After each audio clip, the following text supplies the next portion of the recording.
हमारी आज की कहानी एक जवान और खूबसूरत लड़की से शुरू होती है। इस लड़की का नाम सोफिया था। सोफिया ईवा नाम की लड़की की खास नौकरानी थी। ईवा यहाँ भी जाती, सोफिया उसके साथ ही रहती। कहने को तो सोफिया ईवा की नौकरानी थी, लेकिन दोनों में बहनों से भी गहरा रिश्ता था। सोफिया ईवा के खाने पीने के साथ साथ उसके नहाने धोने का भी ख्याल रखती थी, और ये चीज ईवा के पति जॉश को पसंद नहीं थी। कभी कभी जब जॉश और ईवा बिना कपड़ों के नींद में होते थे, तो सोफिया चुपचाप उनके कमरे में आकर काम करने लग जाती थी। इसलिए सोफिया को लेकर अक्सर ही पति पत्नी में झगड़े होते रहते थे। असल में कई साल पहले ईवा का घर आग में जल गया था, और उस आग ने ईवा की माँ और सोफिया के माता पिता की जान ले ली, जबकि ईवा और सोफिया किसी तरह बच गयी थीं। उस हादसे के बाद से ईवा के पिता कायल ने सोफिया को गोद ले लिया, और दोनों लड़कियां बहनों की तरह रहने लगी। सोफिया के माता पिता नौकर थे, इसलिए बड़ी होकर सोफिया भी घर के काम करने लगी। एक रात कायल की तबीयत बेहद खराब हो गई, और तब उसने सोफिया से एक वादा लिया कि चाहे कुछ भी हो जाए, वो ईवा का साथ कभी नहीं छोड़ेगी। कायल ने उसे रहने को घर और बाप का प्यार दिया था, जिस कारण वो उसे मना नहीं कर पाई थी। एक शाम सोफिया ईवा और जोश के साथ एक जादूगर का शो देखने आती है। यहाँ सोफिया के आगे बड़ी बड़ी हैट्स वाली दो औरतें बैठ जाती हैं, जिस कारण उसे आगे दिखाई नहीं देता, और ईवा के कहने पर जॉश को ना चाहते हुए भी सोफिया के साथ सीट बदलनी पड़ी। इतना ही नहीं, सोफिया की वजह से जॉश को लोगों से माफी भी मांगनी पड़ी।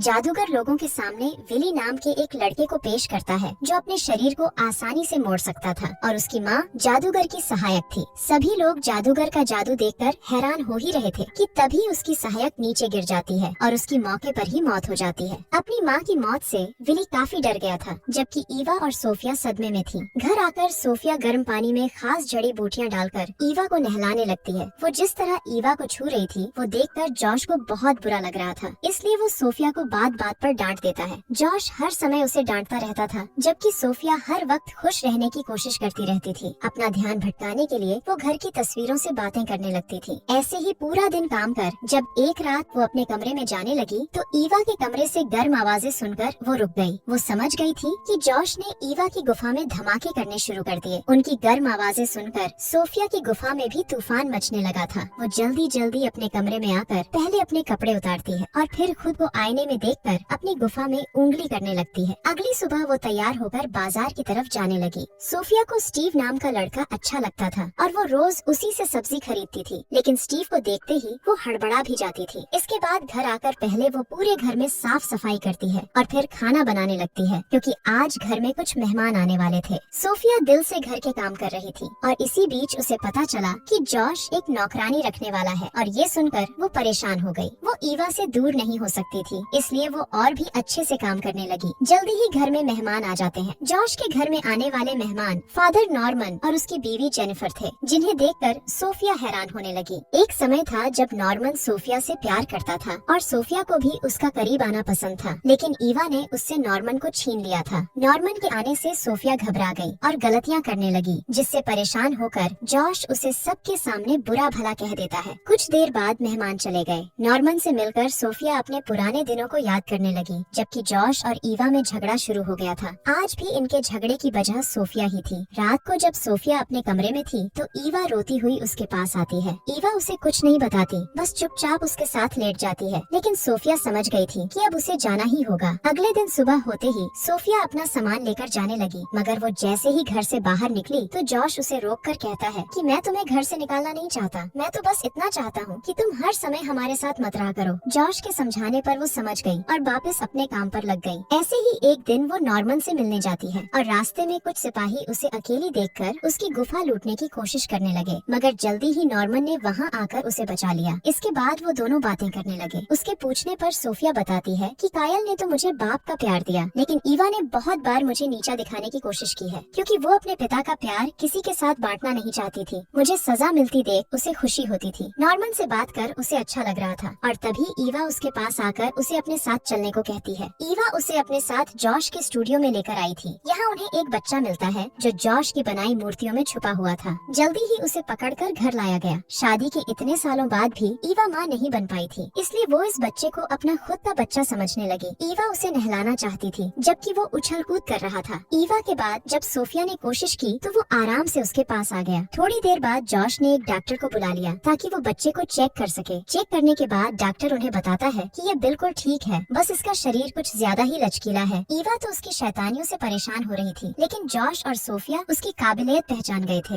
एक रात ये लोग बच्चे को लेकर एक मेले में जाते हैं, लेकिन जब ये लोग मेले से वापस घर आए तो इन्हें अपने घर के बाहर जादूगर मिलता है। जादूगर के देखने से पहले ही वो बच्चा घर में कहीं छुप गया। जॉश के कहने पर सोफिया उसके लिए खाने का इंतजाम करती है। खाना खाते समय वो बताता है कि मेरी सहायक की मौत हो गई है और अब उसका बेटा विली ही मेरा वारिस है। जादूगर की बातों से ये लोग समझ गए कि उनके घर में जो बच्चा है वो विली ही है। जादूगर अपने जादू का कमाल दिखाने लगा ताकि ये लोग डर कर विली को वापस कर दे, लेकिन उसकी लाख कोशिशों के बाद भी जॉश उसे विली के बारे में कुछ नहीं बताता। सोफिया विली का बहुत अच्छे से ख्याल रखने लगी थी, जबकि ईवा को उससे जलन होने लगी थी। सोफिया ये सारी बातें नॉर्मन को बताती है और वो उसे ईवा को माफ करने की सलाह देता है। सोफिया फिर से नॉर्मन के करीब आना चाहती थी, इसलिए उसने नॉर्मन के घर आना जाना शुरू कर दिया, उसके घर के काम करने शुरू कर दिए। नॉर्मन से मिलकर उसकी जिस्मानी भूख जागने लगी थी। वो हर वक्त पानी निकालने के ही सपने देखने लगी थी। एक तरफ वो नॉर्मन के करीब जाना चाहती थी और वहीं दूसरी तरफ वो स्टीव के साथ भी समय बिता रही थी। स्टीव से मिलकर जब वो घर पहुंची तो जॉश का एक पुलिस वाला दोस्त जॉश को बताता है कि जादूगर पर बैंक लूटने का आरोप है और पुलिस को शक है कि इस अपराध में एक दुबले पतले बच्चे ने उसकी मदद की है जो छोटी सी जगह से भी निकल सकता है। वो आगे बताता है कि पुलिस को लग रहा है कि वो बच्चा तुम्हारे घर में है, इसलिए कुछ ही दिनों में पुलिस तुम्हारे घर जांच करने आएगी। ये सुनकर जॉश और सोफिया सोच में पड़ गए। वो विली को दबाकर खिला पिलाकर मोटा करने लगे ताकि कोई उसे पहचान ना पाए। इसी बीच सोफिया को पता चला कि स्टीव उसी की एक सहेली से शादी करने वाला है और ये जानकर उसका दिल टूट गया। कुछ ही दिनों बाद जॉश के घर पुलिस आती है, लेकिन जब उनके कहने पर विली को बुलाया गया तो उसे देखकर उन्होंने वापस जाने का फैसला कर लिया, क्योंकि सोफिया और जॉश ने उसे खिला पिलाकर पूरी तरह बदल दिया था। अब सब कुछ ठीक था। विली के बचने से सभी खुश थे, लेकिन विली खुश होकर इधर उधर कूदने लगा। सोफिया उसे पकड़ने के लिए उसके पीछे भागती है और इसी दौरान उसकी नजर ईवा और नॉर्मन पर पड़ती है, जो एक दूसरे के गले लगे हुए थे। उन दोनों को साथ में देखकर एक बार फिर सोफिया का दिल चकनाचूर हो गया। उदास होकर वो बाजार की तरफ जाने लगी और तभी स्टीव उसके पास आकर उसे बताता है कि मैं सिर्फ तुमसे प्यार करता हूँ, अगर तुम हाँ करो तो हम दोनों शादी कर किसी दूसरे शहर में रहने चले जाएंगे। वो स्टीव से शादी तो करना चाहती थी, मगर वो ईवा को नहीं छोड़ सकती थी, इसलिए सोफिया उसे मना कर देती है। कुछ दिनों बाद जॉश ने अपने घर एक पार्टी का इंतजाम किया, जिसमें वो और ईवा सबके सामने विली को गोद ले लेते हैं। ये सुनकर पार्टी में आए सभी लोग ईवा की तारीफ करने लगे, क्योंकि उसके पिता कायल ने भी सोफिया को गोद लेकर उसकी जिंदगी संवार दी थी। आज पहली बार सोफिया को ईवा की तारीफ से तकलीफ हो रही थी। वो जॉश को ईवा और नॉर्मन के बारे में बताना चाहती थी, इसलिए मौका मिलते ही वो सबके सामने जॉश को बता देती है कि जिस नॉर्मन को तुम अपना दोस्त कह रहे हो वो साला तुम्हारी बीवी का पुराना आशिक है और वो दोनों आज भी मिलते हैं। उसकी बात सुनकर नॉर्मन की बीवी को दौरा पड़ जाता है, जबकि सोफिया भागकर घर में आ जाती है। घर में आकर वो जल्दी जल्दी अपना सामान बांधने लगी ताकि यहाँ से कहीं दूर जा सके। उसे लगने लगा था कि वो जिससे भी प्यार करती है ईवा उसे छीन लेती है। तभी ईवा भी उसके पीछे पीछे आती है। ईवा को सोफिया पर बेहद गुस्सा था, इसलिए वो उससे लड़ने लगी। देखते ही देखते दोनों में हाथापाई होने लगी। कुछ देर हाथापाई करने के बाद ईवा उसे बताती है कि मैं माँ बनने वाली हूँ और ये सब नॉर्मन की प्रार्थना की वजह से हुआ है, इसलिए मैंने खुशी के मारे उसे गले लगा लिया था। जैसा तुम सोच रही हो वैसा कुछ भी नहीं था। ईवा की बात सुनकर सोफिया को एहसास होने लगा कि ईवा ने उससे कभी भी नफरत नहीं की, बल्कि ये सब तो उसका वहम था। वो सालों से ईवा को गलत समझती आ रही थी। जल्दी ही दोनों के मन मुटाव दूर हो गए और तभी उन्हें पता चला कि घर में आग लग चुकी है। सोफिया आग के लिए खुद को जिम्मेदार मानने लगी, लेकिन जल्दी ही वो खुद को संभाल कर